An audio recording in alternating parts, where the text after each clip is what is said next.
Siamo a Venezia e voi vi chiederete perché siamo a Venezia, ma siamo a Venezia per la consegna dei premi riguardanti la guida dei vini del Veneto, dell'AIS Veneto appunto, Venezia. E naturalmente iniziamo da quello che è un po', come si può dire, uno dei nostri fiori all'occhiello. Siamo qui con il Pinot Nero, vero Emanuela? Sì, allora qui a ricevere il premio come miglior metodo classico del Veneto abbiamo l'opificio del Pinot Nero di Marco Buvoli e il nome già dichiara l'intenzione principale di questo progetto, che è un progetto tutto dedicato al Pinot Nero. Allora, qui abbiamo ovviamente due ospiti, perché dobbiamo anche spiegare con chi siamo. Siamo con la signora. Sono Eddie Buvoli e appunto la moglie di Marco, che oggi non è qui con noi ma appunto ci segue direttamente col pensiero.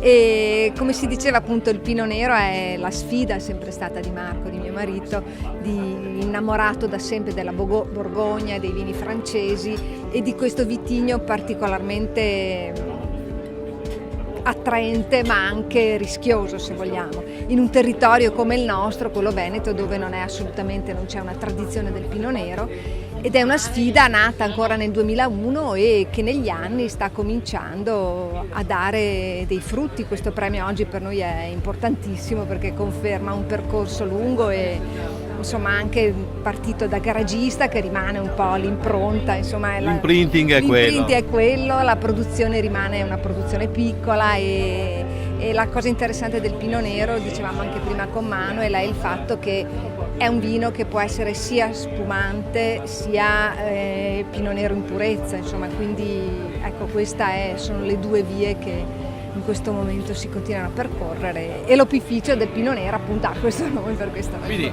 una gran bella sfida, come dici Manuel. Una grandissima sfida, appunto, prendo le parole di Eddie appunto per comunicare, sfortunatamente non abbiamo qua Marco con noi, questo amore che ha per Marco, per il Pinot Nero, come ha detto giustamente, sia per l'aspetto di un vinificatore rosso stile borgognotto, ma anche per queste grandissime bolle che il Pinot Nero ci può regalare, quindi questa doppia valenza che è rara nel panorama appunto delle uve, di poter fare dei grandissimi rossi come delle grandissime bollicine. Oggi, con l'occasione appunto in particolare di parlare del metodo classico di Marco Buvoli, appunto con questo 3 premiato, voglio precisare appunto che Marco fa delle cuvée, quindi fa degli assemblaggi di varie annate ed è un po' un alchimista, io dico veramente. Marco è uno sperimentatore, è un garagista, queste piccole dimensioni poi permettono veramente a Marco di osare, di voler raccontare, dare un'impronta ai suoi vini senza insomma, io mi occupo principalmente dell'aspetto commerciale, però vedo che per Marco... ti vedo molto coinvolto. Sono molto coinvolto! Sarà stata la bellissima giornata, sarà appunto l'emozione di parlare per Marco, però assolutamente sì. Marco trasmette nei suoi vini appunto tutta l'emozione e tutto l'amore che ha per il Pinot Nero, per cui viva l'opificio del Pinot Nero e viva Marco! Noi continuiamo perché in qualche modo dobbiamo anche ritornare sul discorso della guida. Io qui in mano non a caso ho un tablet perché la guida dei vini del Veneto è una guida digitale e questo è un grande vantaggio perché appunto all'interno del nostro telefonino, del nostro tablet possiamo avere appunto tutti i vini. In questo caso io ho selezionato appunto i premi, c'è un'apposita casella premi, seleziono il Fero. Cosa abbiamo? Abbiamo il Brut 3 di Marco Buvoli appunto. Pigiamo qui e automaticamente, come vedete, viene fuori l'opificio del Pinot Nero e la descrizione di questo. Ma io sulla descrizione qui abbiamo un'altra ospite, non è vero Emanuela?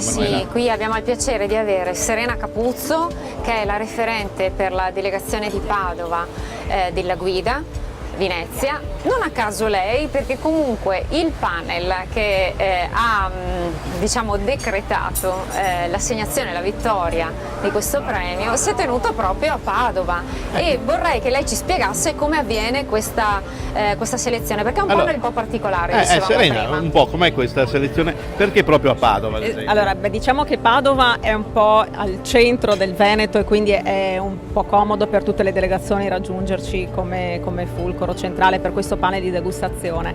È una commissione, come diceva Emanuela, un po' particolare perché in genere i vini vengono degustati all'interno del proprio territorio, quindi nel panel dei Colliugani appunto di Padova vengono degustati tutte le tipologie di vini.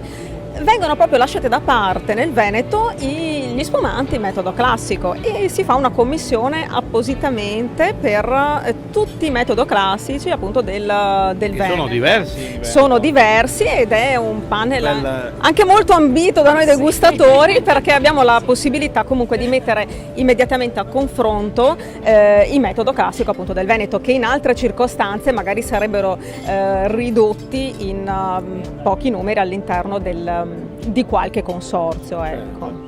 Ma hai qualche altra curiosità, Emanuela, di questo panel? Beh, si tratta di un torneo quasi, è tutto dedicato al metodo classico, come diceva Serena, è gettonatissimo, nel senso che c'è proprio la corsa da parte dei degustatori al fatto di registrarsi per essere presenti, perché nel Veneto, insomma, sì, è molto famoso nel mondo per il metodo Charmat, il prosecco, però in realtà ci sono delle straordinarie produzioni anche di metodo classico. E io volevo sentire da Serena forse approfittare del fatto che lei è una bravissima degustatrice, una bravissima sommelier, e quindi approfittiamo di questa cosa per farci dare uno scatto, una fotografia di questo Buvoli 3 Brut, perché ha sicuramente da un punto di vista della degustazione, da un punto di vista olfattivo, un'identità, no? Abbastanza precisa, ne parlavamo prima. Sì, infatti ne parlavamo prima. Diciamo, è stato premiato questo vino Buvoli 3 non soltanto come miglior metodo classico appunto del Veneto, ma dietro c'è un percorso che valorizza il Pinot Nero all'interno di una zona che appunto sono i Colli Iberici e i Colli Euganei parzialmente, che non è proprio tipica, vocata, diciamo. Esattamente, non è proprio vocata, e dietro c'è una grandissima passione appunto di Marco Buvoli.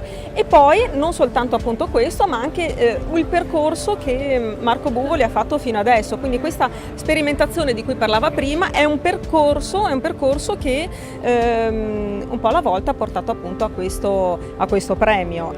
Sensazioni, lo dicevamo prima, sensazioni leggermente ossidate, delle note di sottofondo che si percepiscono in modo leggero in questo Buvoli 3, ma che poi vengono amplificate mano a mano che la gamma e l'evoluzione sui lieviti aumenta, prosegue esattamente. Ed è un po' la particolarità, un po' il marchio, se vogliamo, di fabbrica di questo produttore, riconoscibile anche questo di opificio, esattamente, riconoscibile ad occhi chiusi. Bene, quindi io chiuderei rinovandovi i complimenti, dicendo impegnatevi ancora che il prossimo anno potete fare il bis, Assolutamente, e quindi spronerò Marco a fare ancora meglio. speriamo di trovare il tempo di venire a trovarvi, perché naturalmente le cantine sono sempre belle da visitare. Diamo appuntamento ai nostri spettatori per i prossimi, perché ricordiamo che sono i magnifici 7, sono 7 premiati della guida, e quindi da qui andiamo avanti.